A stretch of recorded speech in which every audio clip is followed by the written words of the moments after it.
آج کوئٹہ بلوچستان میں ہونے والے لرزہ خیز قتل پر ہم انتہائی پریشان اور شرمندہ ہیں۔ میرے سامنے قرآن پاک کی ایک آیت ہے، وَمَن يَقْتُلْ مُؤْمِنًا مُتَعَمِّدًا فَجَزَاؤُهُ جَهَنَّمُ خَالِدًا فِيهَا وَغَضِبَ اللَّهُ عَلَيْهِ وَلَعَنَهُ وَأَعَدَّ لَهُ عَذَابًا عَظِيمًا۔ جو کوئی بھی کسی مومن کو قصداً قتل کرے گا، اس کی جزا جہنم ہے، اس میں ہمیشہ رہنا ہے، اس پر خدا کا غضب ہے، خدا بھی اس پر لعنت کرتا ہے، اور اس نے اس کے لیے عذاب علیم مہیا کر رکھا ہے۔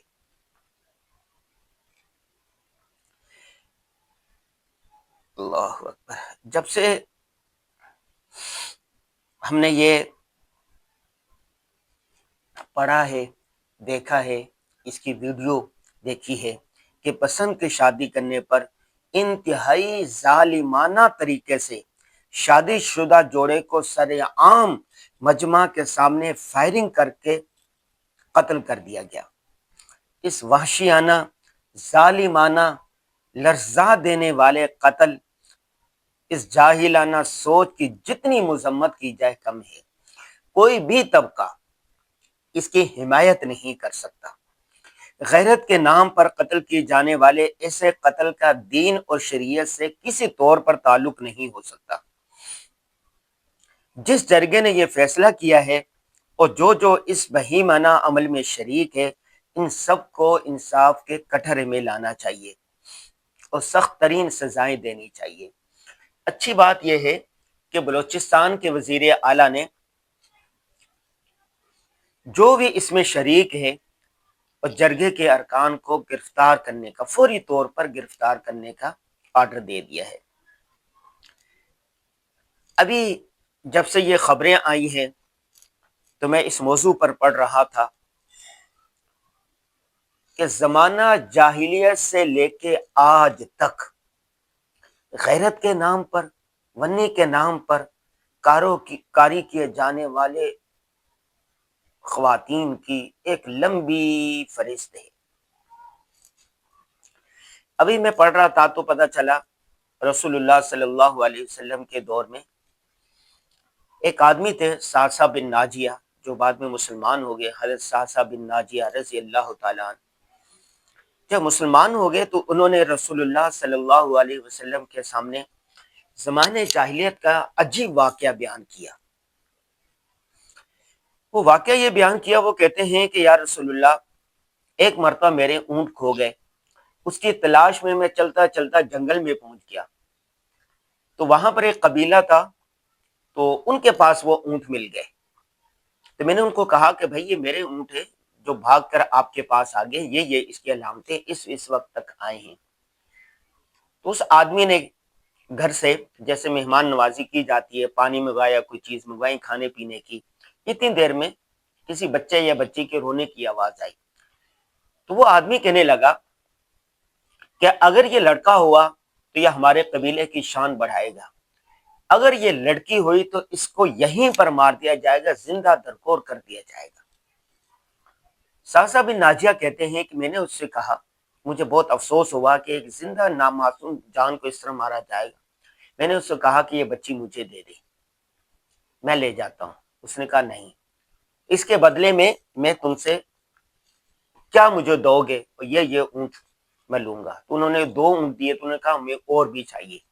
تو جتنا انہوں نے مطالبہ کیا اتنا اونٹ ان کو دے دیے، اور بچی کو لے کر صعصع بن ناجیہ آ گئے۔ وہ کہتے ہیں کہ جب مجھے پتا چلتا کہ کوئی خاندان والے لوگ، کوئی میاں بیوی اپنی بچی کو اس طرح پیدا ہوئی ہے اور وہ مارنا چاہتے ہیں، میں اس کے پاس جاتا اور ان کو کہتا کہ مجھ سے اتنے اونٹ لے لو، اتنا مال لے لو، لیکن اس بچی کو نہ مارو۔ کہتے ہیں کہ میں نے 360 یا 365 بچیوں کی جانیں بچائی، ان کی تعلیم، ان کی تربیت، ان کے رکھ رکھاؤ کر کے ان کی شادیاں کی۔ کہا یا رسول اللہ، کیا مجھے اس پر کوئی اجر ملے گا؟ کہتے ہیں کہ رسول اللہ صلی اللہ علیہ وسلم جب یہ واقعہ سن رہے تھے تو آپ دیدہ ہو گئے، اور پھر صعصع بن ناجیہ رضی اللہ تعالیٰ عنہ سے کہا کہ صعصع، یہ کم تمہیں بدلہ ہے کہ اللہ نے تمہیں مسلمان ہونے کی توفیق عطا فرمائی، ایمان کی دولت تمہیں عطا فرما دی، ایمان کی دولت بہت بڑی دولت ہے۔ اللہ اکبر۔ حضور نے فرمایا کہ جس کے گھر میں دو بیٹیاں ہوں، ان کی تربیت کی، ان کی شادیاں کی، جنت میں جانے کی ضمانت لے لے۔ کسی نے کہا یا رسول اللہ اگر ایک بچی ہو؟ فرمایا اگر ایک بچی ہے گھر میں، اس کی تعلیم تربیت کی، تو اس کے لیے بھی جنت کی ضمانت ہے۔ بچی تو اللہ کی رحمت ہوتی ہے۔ قرآن میں آتا ہے بِأَيِّ ذَنبٍ قُتِلَتْ، قیامت کے دن زندہ درگور ظلم کی ہوئی بچی سے پوچھا جائے گا تمہیں کس پاداش میں قتل کیا گیا، کیوں مارا گیا؟ زمانہ جاہلیت کو گزرے ہوئے ایک عرصہ ہو گیا۔ رسول اللہ صلی اللہ علیہ وسلم نے فرمایا زمانہ جاہلیت کی تمام رسومات کو میں اپنے پاؤں تلے رکھتا ہوں، ان کو رونتا ہوں، ان کو ختم کرتا ہوں۔ اور آخری خطبہ حجۃ الوداع میں جو فرمایا، کیا کہا؟ الصلاۃ، نماز کا خیال کرنا، وما ملکت ایمانکم، جو تمہارے ماتحت لوگ ہیں، عورتوں کا خیال کرنا، عورتوں کے بارے میں اللہ سے ڈرنا۔ میں خود بچیوں کا باپ ہوں، جب میرے بیٹے پیدا ہوئے جس طرح ہم نے خوشی منائی، اس سے زیادہ خوشی ہم نے اپنی بیٹیوں کی پیدائش پر منایا۔ گھر کی لاڈلیاں ہیں، شہزادیاں ہیں۔ اللہ تبارک و تعالیٰ نے مرد کو جب لڑکا جوان ہو جائے، یہ لڑکی جوان ہو جائے، تو اس کو اختیار دیا ہے کہ وہ اپنے مرضی سے شادی کر سکتا ہے۔ اور انہوں نے نکاح کیا تھا، کوئی بدکاری نہیں کی، کوئی زنا نہیں کیا، کوئی فحاشی اور ریانی نہیں کی، انہوں نے نکاح کیا، نکاح شدہ، اور دونوں 1.5 سال پہلے انہوں نے شادی کی، اور ایک جگہ پر یہ رہ رہے تھے۔ اور پھر یہ دونوں خاندان کے قبیلے کے دونوں قبائل ان کے جرگہ بیٹھا، اور انہوں نے کہا ان کو بلایا جائے اور ان کو پھر سزا دی جائے، اور یوں ایک سر عام قتل کیا گیا، مارا گیا مجمع عام کے سامنے۔ دونوں طرف انتہا پسندی ہے۔ یہ جو اقدام قبیلے والوں نے، جرگے والوں نے کیا، کسی طرح اس کی حمایت نہیں کی جا سکتی، کوئی بھی اس کی حمایت نہیں کر سکتا۔ دین اسلام سے اس جاہلانہ رسم کا کوئی تعلق نہیں۔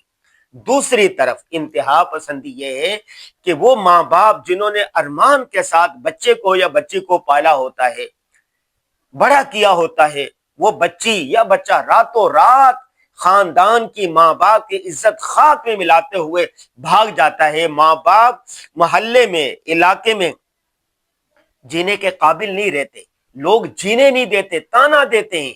آپ خود سوچیں اگر کسی بیٹی کے آپ باپ ہوں، آپ نے اس کو پالا پوسا، 25 سال 30 سال کا کیا، لاڈ اٹھائے، اور بچی راتوں رات سامان اٹھا کے بھاگ جائے کسی کے ساتھ، تو لوگ کیا کہتے ہیں؟ وہی فلاں کی بچی بھاگ گئی، عزت خاک میں ملا دی۔ تو اس کی بھی حمایت نہیں کی جا سکی۔ دوسری طرف انتہا پسندی ہے۔ ایک طرف لڑکا اور لڑکی جو محبت کے نام پر دھوکے میں آ کر شادیاں کرتے ہیں، کورٹ میرج کرتے ہیں اور خاندان کو رسوا کر دیتے ہیں، اس کی بھی حمایت نہیں کی جا سکتی۔ لیکن اس طرح اگر کسی نے شادی کر لی ہے تو اس طرح اس کو مارنا، اس کو قتل کرنا، سب کے سامنے فائرنگ کر کے قتل کرنا، اس کی بھی حمایت نہیں کی جا سکتی۔ یہ دونوں طرف انتہا پسندی ہے۔ دین اسلام دین معتدل ہے، اعتدال والا دین ہے۔ جب لڑکا یا لڑکی کی شادی کی جاتی ہے تو لڑکے اور لڑکی سے پوچھنا چاہیے، اس کی رضامندی ضروری ہے۔ اگر ماں باپ اس کی رضامندی نہیں کرتے تو وہ نکاح کیسا، وہ شادی کیسی، وہ تو جبر ہے۔ دین اسلام میں جبر نہیں ہے۔ دوسری طرف لڑکا لڑکی کو کوئی چیز اگر پسند آ جاتی ہے، کسی لڑکی کو کوئی لڑکا پسند آ گیا ہے، لڑکے کو لڑکی ہے، تو ان کو چاہیے کہ اپنے خاندان کے، اپنے ماں باپ کو، اپنے قبیلے کے بڑوں کو کہے کہ میں ان سے شادی کرنا چاہتا ہوں، اور ان کو بھی چاہیے کہ قبیلے کے رسم و رواج کو چھوڑ کر دین اسلام کے حکم کو دیکھے، اور دین اسلام کے حکم کے سامنے اپنی انا کو، اپنی جاہلانہ رسومات کو پس پردہ ڈال کر ان کی شادی کرتے، دو محبت کرنے والے دلوں کو ملا دے۔ ضرورت اس بات کی ہے کہ اس انتہا پسندی سے نکلا جائے اور پاکستان اسلام کے نام پر بنائے۔ مدینہ کے بعد ریاست پاکستان کی بنا ہے، ایک دوسرے کے ساتھ یوں گھنتے جیسے پھول میں خوشبو۔